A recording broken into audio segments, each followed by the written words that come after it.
নানা কারণেই সংবাদের শিরোনাম হন ঢাকাই সিনেমার চিত্রনায়িকা পরীমনি। প্রেম, বিয়ে, বিচ্ছেদ নিয়ে হরহামেশাই আলোচনার সৃষ্টি করেন তিনি। বাদ যায় না তার ব্যক্তি জীবনের বিভিন্ন কর্মকাণ্ড।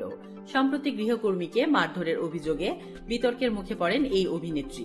এই ঘটনায় পরীমনির নামে মারধরের অভিযোগ থানায় জিডি দায়ের হয়, যেখানে পিঙ্কি আক্তার নামের সেই গৃহকর্মী দাবি করেন নায়িকার 1 বছরের কন্যা সন্তানকে খাবার খাওয়ানোকে কেন্দ্র করে তাকে মারধর করেন পরী। এরপর গণমাধ্যমেও পরীমনির ব্যক্তিজীবন নিয়ে বিভিন্ন আপত্তিকর মন্তব্য করে সেই তরুণী, যেখানে উঠে আসে সঙ্গীত শিল্পী শেখ সাদির নাম।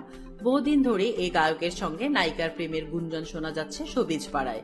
পরীমনির ফেসবুকেও পরোক্ষভাবে বিভিন্ন সময় এই গায়কের সঙ্গে ছবি কিংবা সাদিকে উদ্দেশ্য করে নানা ধরনের স্ট্যাটাসের দেখা মিলেছে, যেখানে তাদের সম্পর্কের মধুর রসায়ন ভক্তদের চোখে পড়েছে।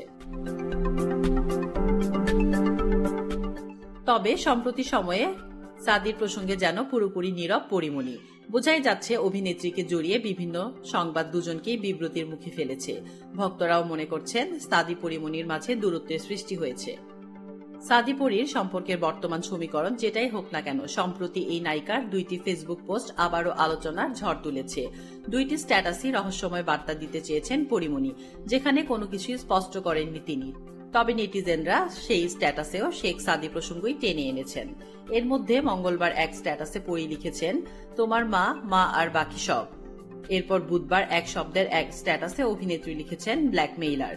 যদিও এই 2 স্ট্যাটাসের রহস্য খোলাসা করেননি পরীমনি, তবে নেটিজেনদের মন্তব্য তো আর বন্ধ করতে পারেননি।